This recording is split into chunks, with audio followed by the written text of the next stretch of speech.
అందరికీ నమస్కారం. మీ సపోర్ట్ మాకుంటుంది అనే నమ్మకంతో ఈ వివరాలన్నీ మీతో పంచుకుంటూ ఉన్నాను. భువనగిరిలో ఒక పెద్దాయన ఉంటాడు కదా, ఆయన పేరే రమణానంద మహర్షి. అదే ఆయనకు ఆయన పెట్టుకున్నారు. ఒరిజినల్ నేమ్ వచ్చేసి గూడూరు వెంకట రమణయ్య. మనం చక్కగా రమణయ్య అని పిలవచ్చు. ఈ రమణయ్య ఏం చేస్తున్నాడంటే, ఇప్పుడు తనకు తాను సిద్ధ గురువు, జగద్గురువు, వేద విరచిత, ఇంకేదో ఇంకేదో ఇంకేదో ఇలా ఒక పొడుగాటి లిస్ట్ ఉంటుందన్నమాట. బిరుదులన్నీ చదువుకుంటా పోతే అంటే ఎవరన్నా ఇస్తే ఒకటి రెండు ఉంటాయి, మనకు మనం పెట్టుకుంటే 40 దాకా 50 దాకా 100 దాకా అసంఖ్యాకంగా ఉంటాయి. సో ఆ కేటగిరీకి సదరు వ్యక్తి వస్తాడన్నమాట. సరే, అతని ఇష్టం, ఎవరికి నచ్చినటువంటి బిరుదులు వాళ్ళు తగిలించుకోవచ్చు. కానీ ద్వైత, అద్వైత, విశిష్టాద్వైత ఆచార్యుల వారిని హేళనగా మాట్లాడడం, వాళ్ళని కించపరచడం, ఆఫ్ నాలెడ్జ్తో, ఇంకా చెప్పాలంటే అసలు నాలెడ్జే లేకుండా ఒక మూర్ఖపు ధోరణితో ఇష్టారీతిగా హిందూ సదాచారాల మీద, ఆచార్యుల మీద, స్వామీజీల మీద, పరంపరాగతంగా వస్తున్న వ్యవస్థల మీద మాట్లాడటం సదరు వ్యక్తి చేస్తూ ఉన్నాడు. వీటిని అనేక రకాలుగా ఖండించాం, పరుషంగా చెప్పాం, స్ట్రైట్ అవే చెప్పాం, విమర్శించాం, వ్యంగ్యంగా మాట్లాడాం, సన్యాసి అన్నాం, సన్నాసి అన్నాం, జగద్గురువు అని పిలిస్తే ఒప్పుకుంటారేమో అని అలా కూడా మాట్లాడాం. ఎన్ని విధాలుగా చెప్పినా కూడా ఇతని ఒరబడి ఎలా ఉంది అంటే బెదిరింపులు. ఇతని ఛానల్లో కూడా అప్పుడప్పుడు స్పీచ్లు ఇస్తూ మన వీడియోలు, మన యొక్క ఫోటోలు ప్లే చేసుకుంటూ మన వాళ్ళవి బ్లాక్మెయిలర్స్ అని అంటాడు. At what basis? ఎన్ని కేసులు పెట్టవచ్చు ఇతని మీద? మనం ఆ విధమైనటువంటి డిగ్రేడ్ వ్యాఖ్యలు చేస్తున్నాడు కదా, ఎన్ని కేసులు పెట్టవచ్చు ఇతని మీద?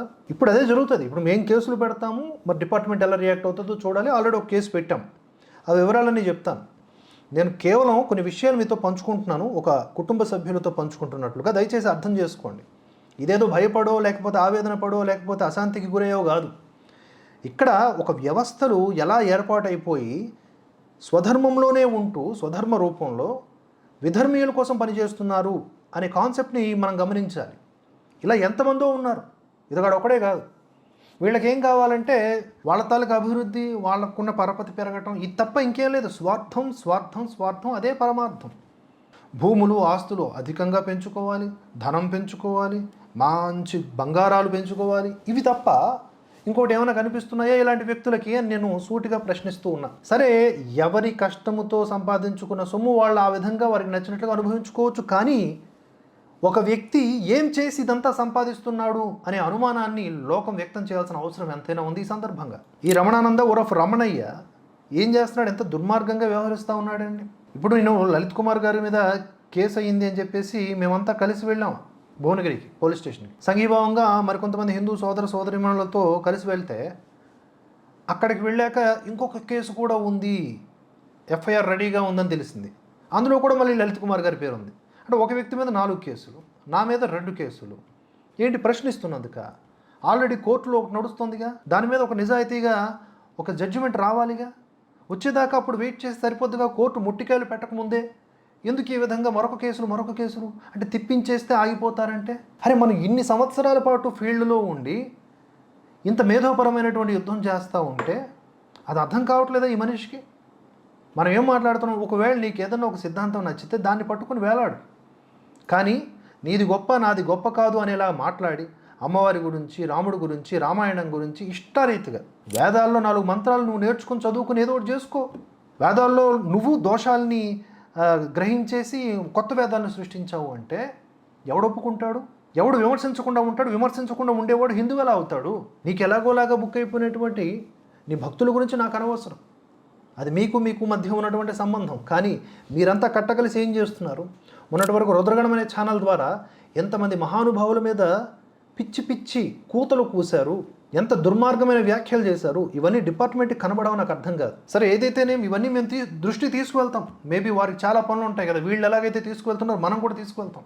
నేను అనేది ఏంటంటే, తాజాగా మరొక ఎఫ్ఐఆర్ నమోదైందని చెప్పాను కదా, అందులో వేద పండితుల పేర్లు కూడా ఉన్నాయి. వెంకట చాగంటి గారు అమెరికాలో ఉంటారు, అతని మీద కూడా ఎఫ్ఐఆర్ బుక్ అయిపోయింది. అలాగే లలిత కృష్ణ శాస్త్రి గారు, ఆయన మీద ఒక కేసు నమోదైపోయింది. మన సంతోష్ కుమార్ ఘనపాటి గారు, ఆయన మీద కూడా ఒక ఎఫ్ఐఆర్ నమోదు చేశారు. ఇలా చెప్పుకుంటూ పోతే వేద పండితులు, హిందుత్వవాదులు, వీళ్ళు వాళ్ళని తేడా. మా మీద పడి ఏడుస్తున్నావు చాలదా? వేద పండితుల మీద కూడా పడి ఆడవాలా? నువ్వు ఎఫ్ఐఆర్ అనే దాన్నే, దాని యొక్క వెయిట్నే తగ్గించేస్తున్నావు నువ్వు. చాలా దారుణంగా ఉంది ఈ రమణానంద వైఖరి. నీ చుట్టూ ఉన్న వాళ్ళు ఇస్తున్న సలహాలు తీసుకుని ఇలా తయారవుతున్నావో, నీ సలహాలు తీసుకుని వాళ్ళు అలా తయారవుతున్నా నాకు అర్థం కావట్లేదు రమణయ్య. నేను లేదా మా వాళ్ళు లేదా ఇటువైపు ఉన్న వాళ్ళు ఎవరు కూడా నిన్నేమనేట్లే. నువ్వు ఒకసారి ఫోకస్డ్గా ఆలోచించు. సిద్ధత్వం దశలో ఉన్నప్పుడు నిన్ను నువ్వు అన్నా మీరు అన్నా యాక్సెప్ట్ చేయి. నువ్వు కూడా మమ్మల్ని నువ్వు అను, ఒరే అను, అరే అను, అన్నావు కదా, అనిపించావు కదా, బెదిరించావు కదా, బ్లాక్మెయిలర్స్ అని మా ఫోటోలు పెట్టేసి మాట్లాడావు కదా. ఎవరు బ్లాక్మెయిలర్స్? ఎట్ వాట్ బేసిస్ నువ్వు మాట్లాడుతున్నావు బ్లాక్మెయిలర్స్ అని? వచ్చిందా జడ్జిమెంట్ కాపీ? ఆ రమణలాల్ పెట్టినటువంటి కేసు ఫ్యాబ్రికేటెడ్ కేసు. అది నకిలీ వీడియోల ఆధారంగా, నకిలీ ప్రూఫ్ల ఆధారంగా ముందుకు వెళ్తే తెలుస్తుంది దాని తాలూకా కథ ఏంటో. కొన్నాళ్ళు ఆగరాదు. ఇలాంటి ఎఫ్ఐఆర్లని నమోదు చేసేసి మమ్మల్ని ఆయా సెక్షన్ల క్రింద ఉన్నటువంటి ట్యాగులతో బ్లాక్మెయిలర్స్ అని అదని ఇదని అనేస్తే మనుషుల్ని పూజల పేరిట, యజ్ఞాల పేరిట, శ్రీచక్రాల పేరిట, లింగాల పేరిట, ఆ లింగాల్ని మింగేడాల పేరిట మనుషుల్ని నీలాంటి వాళ్ళు ఇంత ప్యాకేజ్ అని పెట్టి తీసుకుంటుంటే పుణ్యం వస్తుంది, ఈ టైంలో ఈ పూజ చేయకపోతే ఇంకేదో ఇది బ్లాక్మెయిలింగ్ కాదా? మనుషుల్లో సైంటిఫిక్ టెంపర్ని పెంచేటటువంటి మేము బ్లాక్మెయిలర్సా? ఇటువంటి ధోరణితో కూడినటువంటి రమణానంద ఉరఫ్ రమణయ్య ఇంకా ఎంతమంది మీద కేసులు పెడతాడో నేను కూడా చూడాలనుకుంటున్నాను. యాక్చువల్గా ఈ రకమైనటువంటి వాగ్వాదం నాకు ఇష్టం లేదు. ఇతనితో కూర్చొని సైద్ధాంతికంగా మాట్లాడాలనిపించింది కొన్నాళ్ళ పాటు. ఆ మధ్యలో ఉన్నటువంటి పిల్ల పూజలు కొంతమంది ఇతని శిష్యులు అనుకుంటా, ఇతని బాడీ లాంగ్వేజ్లోనే ఐ ఆస్కింగ్ దట్ క్వశ్చన్ ఇతనేదో అన్నాడు, ఇతనికి అందంగా ఉంటుంది ఆ రమణానందకి, అది ఆయన బాడీ లాంగ్వేజ్. ఆయన ఫాలో అయ్యి ఈ పిల్ల శిష్యులు కూడా ఐ ఆస్కింగ్ దట్ క్వశ్చన్ అంటూ మాట్లాడుతూ ఉన్నారు. అసలు ఏం చేద్దామని? ఎన్ని కేసులు పెడతారో పెట్టుకోండి అయ్యా, 100 కేసులు పెట్టండి. ఆ 100 కేసుల్లో కూడా ఉన్నటువంటి సారం ఏమిటి అంటే మిమ్మల్ని ప్రశ్నించటమే. ఎందుకు ప్రశ్నిస్తున్నాం? నీ వైఖరి. నువ్వు వేదాల్లో వేలెట్టేసి మా శంకరాచార్యులు, రామానుజాచార్యులు, మధ్వాచార్యుల్ని మాట్లాడేసి రాముణ్ణన్నావు, హనుమంతుణ్ణన్నావు, కాళీమాతనన్నావు, ఉచ్చిష్ట గణపతికి అర్థమే మార్చేసావు, సాయిబాబాని తీసుకొచ్చి మొత్తం సనాతన ధర్మానికి అంటించేద్దామని చూస్తున్నావు, సాయిబాబాని శివుడు అంటావు, శివుడే సాయిబాబా అంటావు. ఇట్లా నీ ఇష్టం వచ్చినట్లు నువ్వు మాట్లాడేస్తే దానికి మేము ఊకొట్టకపోతే మా మీద కేసులు పెట్టేస్తావా? మాట్లాడు, సైద్ధాంతికంగా మాట్లాడు. పట్టు లేదా? నేను చెప్పింది నేను చెప్తానయ్యా, నా దారి ఇది, నా దారిలోకి మీరు రాకండి, నా బతుకేది నేను బతుకుతాను, నన్ను వదిలేయండి అని చెప్పు, వదిలేస్తాం. ఒకటి పట్టు లేదా విడుపు ఏదో ఒకటి ఉండాలి కదా. కేసులు ఎట్టేస్తారంటే ఎంతమంది మీద పడతారో మేము చూస్తాం. యావత్తు హిందూ సమాజం ఏకమయ్యే రోజు రావడం కోసమే ఇదంతా జరుగుతుందని మేము భావిస్తూ ఉన్నాం. అందుకనే మా మీద కేసులు పడితే ఎప్పుడూ కూడా వెనక్కి అడుగు వేయలేదు. కేసులు పడుతున్నాయంటే భగవంతుడి తాలూకా ఆజ్ఞ, ఈ పనిని ఇంకా ముందుకు తీసుకువెళ్ళు, ఎలాంటి వెనకడుగు వేయకుండా ముందుకు వెళ్ళు అని మాకు అనిపిస్తూ ఉంటుందన్నమాట. జైల్లో పెడతారా, కొట్టిస్తారా, ఇంకేదైనా చేయిస్తారా? డిపార్ట్మెంట్ మీద మాకు నమ్మకం ఉంది, కానీ మా డౌట్ అనుమానాలు మావి. మా జాగ్రత్తలో మేము ఉండాలి కదా. అందుకని మేము ప్రతిసారి పెర్ఫెక్ట్గానే ఆలోచిస్తూ ముందుకు వెళ్తున్నాం. మా భాష, మేము మాట్లాడేటప్పుడు ఇచ్చినటువంటి ప్రమాణాలు, ఆధారాలు అన్నీ కూడా ఏ న్యాయ వ్యవస్థ ముందు పెడతారో పెట్టండి. జడ్జి గారు మా యొక్క ఆలోచనల్ని, మా యొక్క ప్రశ్నించే విధానాన్ని మందలిస్తారా, లేకపోతే ఇందులో నేరం ఉందని చూస్తారా, శిక్షిస్తారా? అక్కడి వరకు వెళ్ళాక చూద్దాం ఏం జరుగుద్దు. ఒక ఎఫ్ఐఆర్, మళ్ళీ ఇంకో ఎఫ్ఐఆర్, మళ్ళీ ఇంకో ఎఫ్ఐఆర్. వంకాయల బలరాం, ఏమయ్యా వంకాయల బలరాం నాకు అర్థం కాదు, ఏందయ్యా ఏంది నాకు అర్థం కాదు నీ వ్యవహార శైలి, ఎంత అద్వైతంగా వ్యవహరిస్తున్నావు లలిత్ కుమార్ అని ఒక వీడియోలో మాట్లాడాడు. అద్వైతంగా కాదు, అది అధ్వాన్నంగా. అలా ఈయన ఒక నిమిషం నిడివి ఉన్నటువంటి వీడియోలో 10 తప్పులు మాట్లాడాడు ఈ వంకాయల బలరాం గారు. ఏమయ్యా నీకు ఆ మాత్రం ఇంగితం లేదు, నువ్వు కేసులు పెట్టేస్తూ ఉంటావు. చెప్తున్నా కదా, ఎట్ వాట్ బేసిస్ ఈ కేసులన్నీ నమోదు అవుతున్నాయి, ఎట్ వాట్ బేసిస్ వీళ్ళందరూ మమ్మల్ని బ్లాక్మెయిలర్స్ అంటున్నారు. ఎవరు బ్లాక్మెయిలర్ అనేది నేను క్లియర్ కట్గా భవిష్యత్తు వీడియోలో చెప్తా. నా దృష్టిలో దొంగ బాబాలు, దొంగ స్వాములే బ్లాక్మెయిలర్స్. ఉన్నది కాకుండా జనాల్ని వెర్రి వెంగలప్పల్ని చేసి వాళ్ళని భయభ్రాంతులకు గురి చేసి చేతబడని ఆ పూజలని, ఈ పూజలని, నగ్న పూజలని, యోని పూజలని, ఈ పుండాకోర్ బ్యాచ్లు చాలామంది ఉన్నారు. రమణానంద గురించి అనట్లే నేను, చాలామంది నకిలే బాబాలు ఉన్నారు. అటువంటి వారి మీద నా పోరాటం సాగుతూనే ఉంటుంది సనాతన ధర్మంలో సన్నాసులు అనే పేరిట. రమణయ్య, నీ మీద నాకు వ్యక్తిగతంగా ఏముంటుందయ్యా? నా మీద నువ్వు వ్యక్తిగతంగా కక్ష పెట్టుకుంటున్నావు, మా అందరి మీద పగబెట్టేసుకుంటున్నావు. ఏ రోజైనా ఆహాన్ని విడిచి మాతో మాట్లాడదామని ట్రై చేసావా? లేదా మేము ప్రశ్నిస్తున్నటువంటి అంశాల మీద కూర్చొని మాట్లాడడానికి, ఇక ఇంటర్వ్యూ ఇవ్వడానికి అన్ని కెమెరాల్లోనే చెప్తున్నా, కెమెరాల సాక్షిగా ఒక్కసారైనా ముందుకు వచ్చా? లేదు. సంతోష్ కుమార్ ఘనపాటి గారి మీద ఆయన రమణానంద మహర్షి గారు అని వీడియో చేస్తే ఆయన ఋగ్వేద ఘనపాటి, ఋగ్వేద పండితుడు ఆయన. ఆయన వేదం చదువుకున్నాడు, నువ్వు వేదాల్లో దోషాలు అంటున్నావు, ఆయన నీవే ఒక దోషము, నీ యొక్క పదప్రయోగాలే దోషభూయిష్టమైనవని ఆయన ఖండిస్తే అతని మీద కేసు పెట్టేస్తావు. నువ్వు ఏంటి అసలు పుడింగివే, నువ్వు పైనుంచి వచ్చినావా? మాట్లాడిన వాళ్ళందరి మీద కేసు పెట్టేస్తావు. ఎంతమంది మీద కేసు పెడతావు? నేను చూస్తా రమణయ్య, ఇది నేను రెడీ, దేనికైనా రెడీ. ఇది భగవంతుడు ఆజ్ఞగా భావిస్తూ ఉన్నా. రమణయ్య చూసుకుందాం. హిందూ లోకానికి అగెన్స్ట్గా పనిచేస్తున్నా నువ్వు. నీకు అర్థం కావట్లే. నిజంగా నువ్వు హిందువు అయితే మా పోరాటము, మా యొక్క ఆలోచనలు వీటన్నింటి మీద నీకు కలగాల్సింది ఒక ప్రేమ, ఒక ఆదరణ భావం. మమ్మల్ని శత్రువులుగా చూస్తున్నావు, మమ్మల్ని సనాతన ధర్మానికి వ్యతిరేకులుగా పోర్ట్రే చేస్తున్నావు అంటే నీది ఎంత మందబుద్ధి, లేకపోతే నువ్వెవరికో ఏదో ఒక విధంగా అమ్ముడుపోయావనేలాగా అనుమానం కలుగుతోంది. ఇప్పుడు ఈరోజు ఈ రమణానంద బాబా మీద చాలామంది స్వామీజీలు ముందుకొచ్చి మాట్లాడుతున్నారు. అందులో ఒక 9 మంది 10 మంది స్వామీజీల యొక్క బైట్స్ నా దగ్గరకు వచ్చినాయి. అవన్నీ కూడా ప్లే చేస్తున్నాను చూడండి. రమణానంద గారు, అర్థం చేసుకోండి, మీరు వెళుతున్నటువంటి దారి సనాతన ధర్మానికి వ్యతిరేకముగా ఉంది, అది కలుషితం చేస్తోంది ధర్మాన్ని. ఆలోచించుకొని సన్మార్గంలోకి వెళ్ళండి. ఎంతకాలం ఈ డంబాచారం మాటల పలికి జనాల్ని మోసం చేస్తారు? ఒక దశలో ఈ మనిషి అన్నాడండి, నేను సంకల్పించుకుంటే ఏమవుతుందో తెలుసా?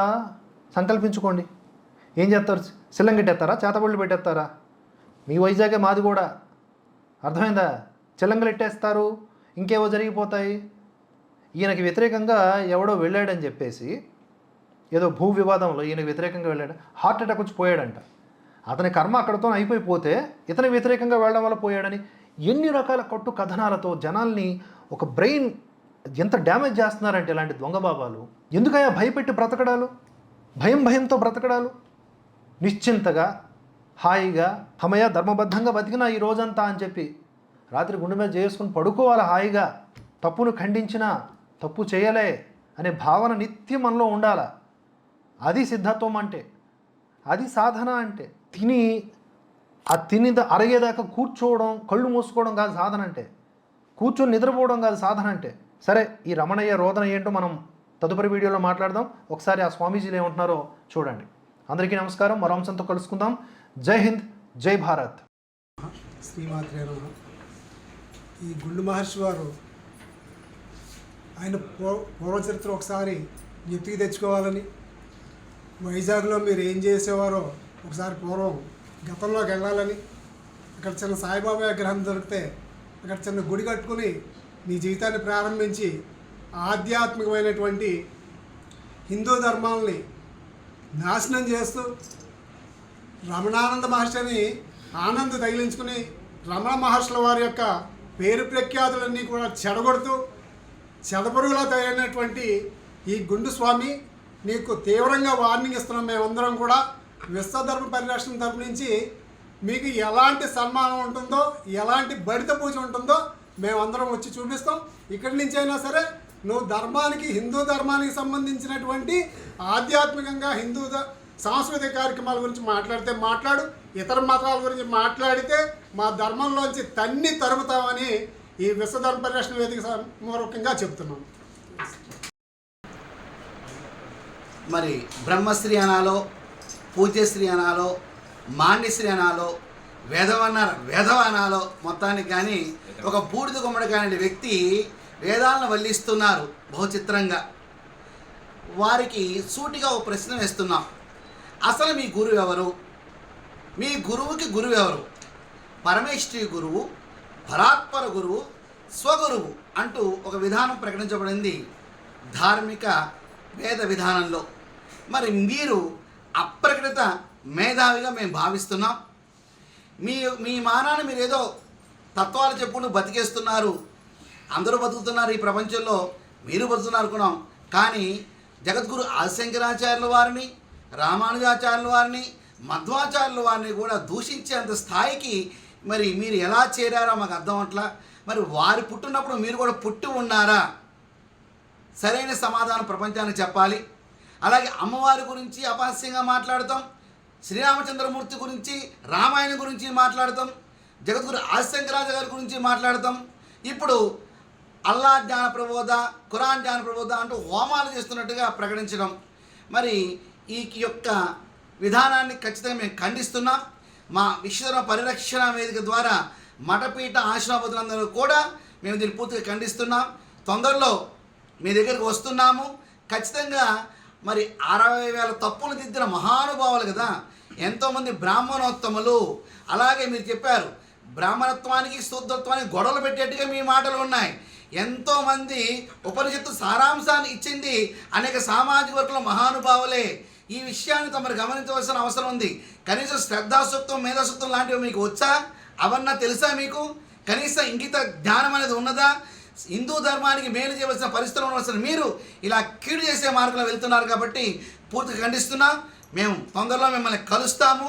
మీ యొక్క వేద విజ్ఞాన పటిమ ఎలాంటిదో కూడా మా స్వామిలందరూ కూడా వస్తాము, మేము చూస్తాము.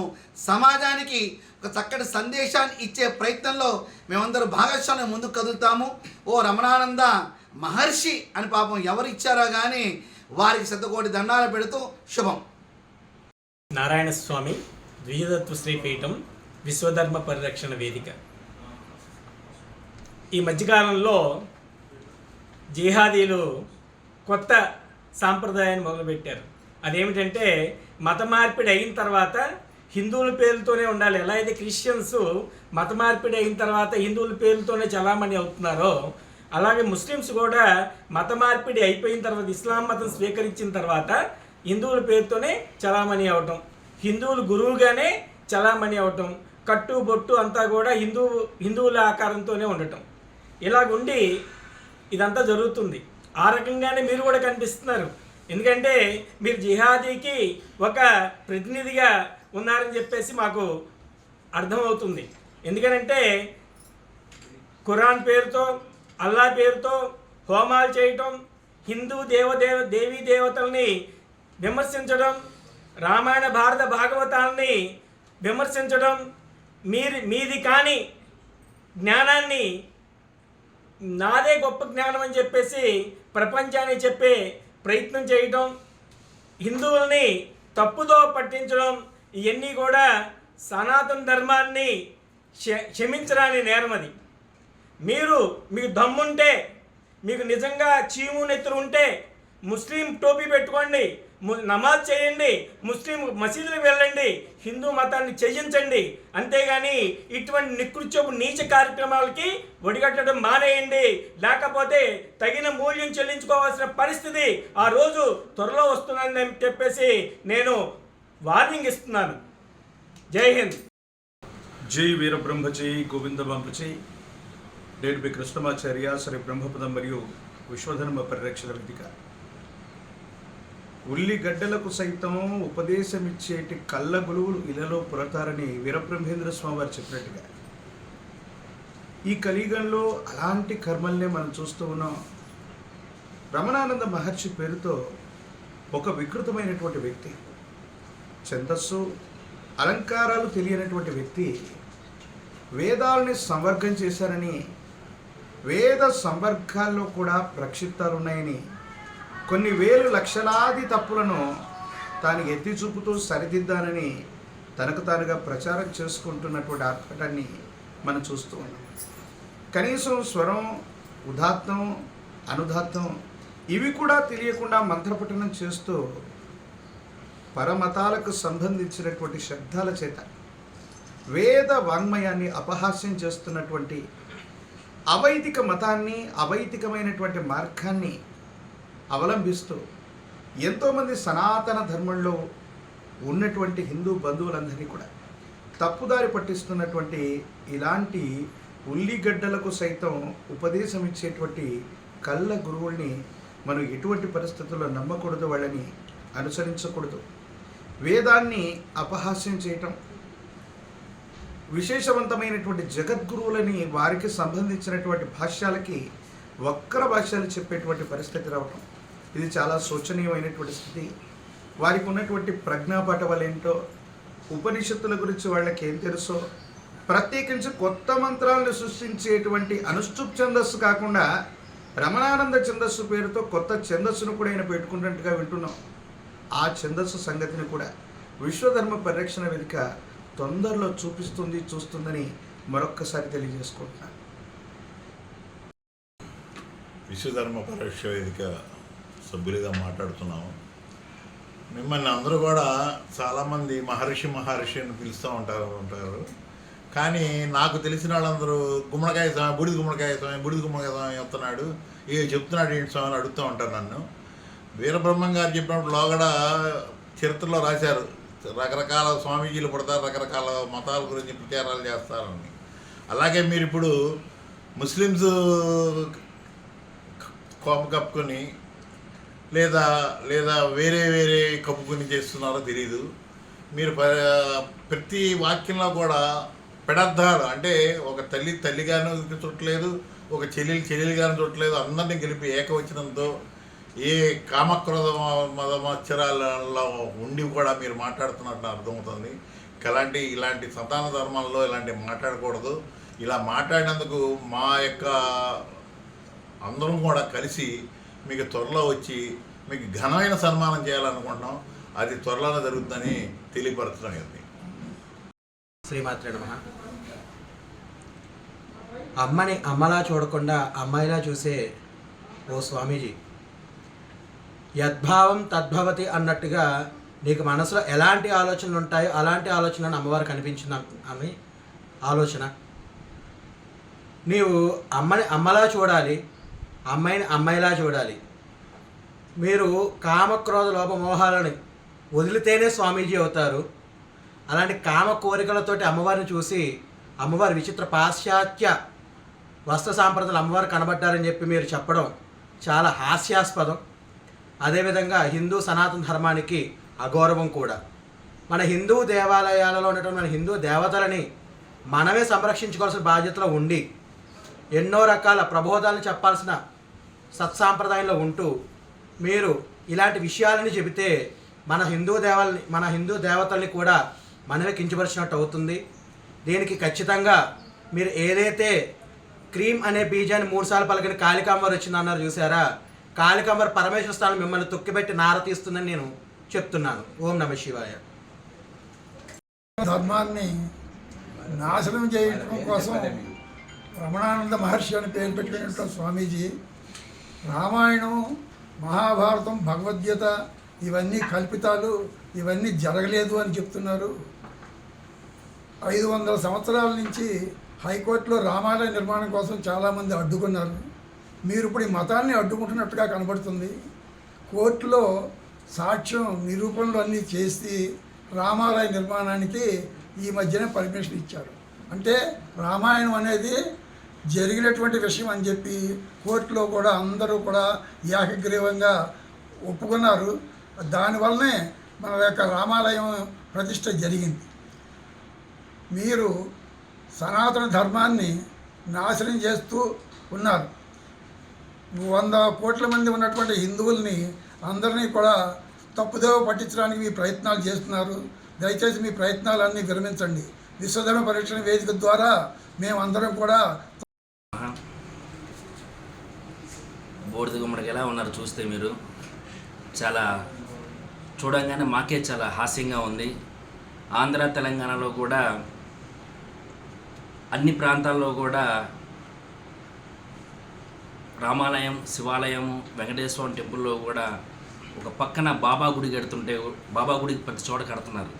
కట్టిన తర్వాత కూడా మన దేవుణ్ణి వదిలేసి బాబాకి ఎక్కువ భజన చేయటము, అదేవిధంగా గురువారం పూట మన ప్రదక్షిణ లాంటివి చేయటం, ఇవన్నీ చేస్తుంటే మేము అడ్డుకొని కాదు, ఫస్ట్ మనకు వెంకటేశ్వర స్వామి, తర్వాత శివుడు, ఆ తర్వాత ఎవరైనా కూడా బాబా గారని చెప్పేసి మేము చెప్తున్నాం. కానీ మీరేం చేస్తున్నారు, బాబా గొప్పవారని చెప్తున్నారు.